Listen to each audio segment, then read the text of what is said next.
Hi, this is Owen from Clubmate, and for this video we will be looking at all the steps required in setting up your club diary and adding your first entry.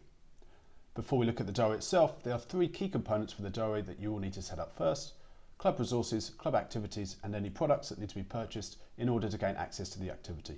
First up is resources. To add an entry to the diary, we first need to know where the activity will be taking place. In Clubmate, this is known as a resource. You can add as many or as few club resources as you wish, and here's how to do it. First of all, let's navigate to the settings icon in the top right corner and select resources. To add a resource, click on the green button and give the resource a label. This could be a specific location, name of a water, common meeting area, or maybe just a generic label. It's entirely up to you. But it's worth keeping in mind that the label will be visible to members when they book and also displayed in the booking confirmation email. So it's important that it accurately describes where the activity is taking place. For this example, let's add a specific meeting point for an away match. So we normally meet at the clubhouse car park, and let's add a postcode to ensure it's 100% clear for members, and click add. At this point you have the option to continue adding additional resources or to edit this one. We will edit this one so we can add an internal description, although adding a description is optional. It's an internal tool and only visible by your club's approved users. Now click Save Changes and you're done.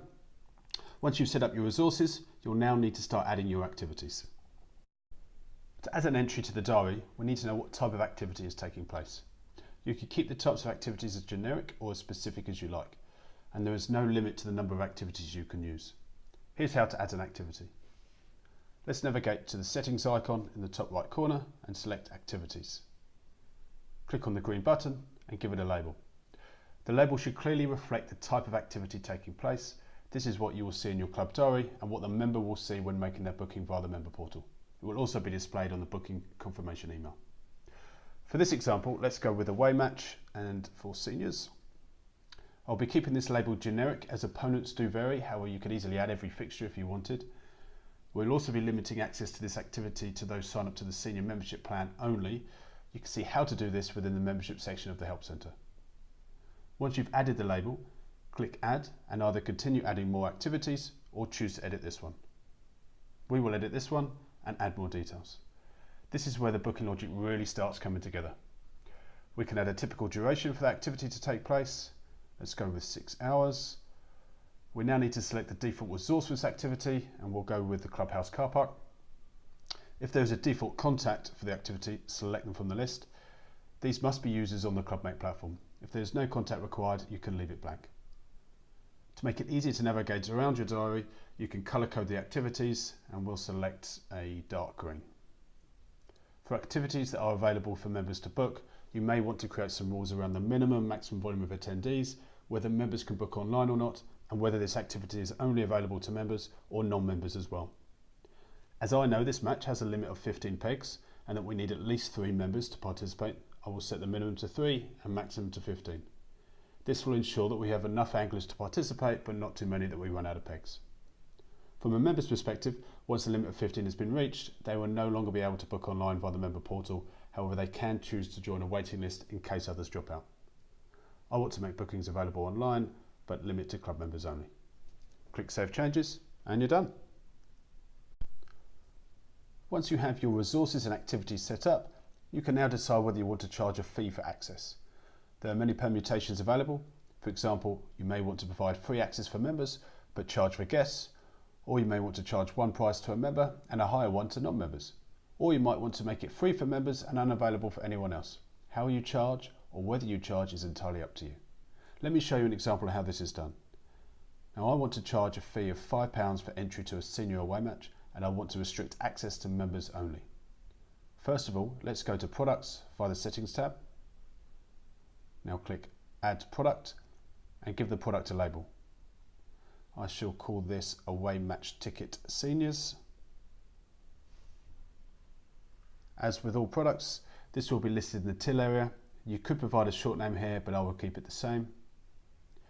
There's an option to add a nominal code for financial reporting. And to aid with navigation around the till, you can add the product to a product group. I already have tickets set up, so I'll add this there. Now I want to charge £5 for access, and there is no VAT payable.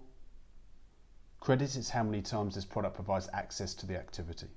For example, if the product offers 5 credits, then it will enable the member to book the activity up to 5 times with just one purchase. This would work really well if you were packaging matches together and selling tickets in a batch of 5, but we do not want to do that, so I'll leave this just as 1 credit. If you'd like to add a time limit to the product, you can. I want to keep this open-ended, so I will leave it blank. There's no requirement to add stock as this is not a physical product, and I'd like to restrict availability to members only. Finally, I need to select which activities this product grants access to and save. From now on, when a senior member books an away match, they will be prompted to pay £5. If it's online, they can pay by card. If it's processed manually by yourself at the club, you can accept card, cash or cheque, and it will automatically be reconciled against their record. By now you have completed all the hard work and have your resources, activities and products all set up and ready to go. Now it's time to put it all together and add an entry to your club diary. First of all, let's navigate to the diary in the menu panel on the left. This will open up your diary and display the current week schedule. You can change the view by clicking on day or month. For this example, I shall be adding a senior away match which reoccurs every week for 10 weeks, starting on Tuesday from 9 AM. To add an entry, you'll need to double click anywhere there is a blank space in the diary. It does not need to be the specific date or time you're looking for. As you can see, we can now amend this. We want the first one to start on Tuesday the 26th at 9 o'clock. We now need to select the activity. You can now see more details on this activity, like duration, volume of attendees and resource. These were the defaults that were set when the activity was originally created. You can amend the resource and contact for each event if required. If you wanted to edit the activity though, be aware that this is a change on a global level, not just for this entry. So now let's set the frequency, which is every 1 week. If you wanted to change this to fortnightly, you could change this to every 2 weeks. And we want this to occur on a Tuesday and for a period of 10 weeks. You can also add some internal notes to the entry. This is optional and visible by your users only. Now click Save. And that entry has now been added to the diary. There will now be a senior away match meeting at the clubhouse car park at 9 AM every Tuesday for the next 10 weeks. Now next to the name of the activity, you can see the number 15. This number represents how many spaces are still available to book. This number will gradually decrease by 1 as each member books their place. This specific activity is bookable online, which means that members could go straight to the member portal, see the activity and make a booking. You can also start adding attendees yourselves by going back into the activity and adding members.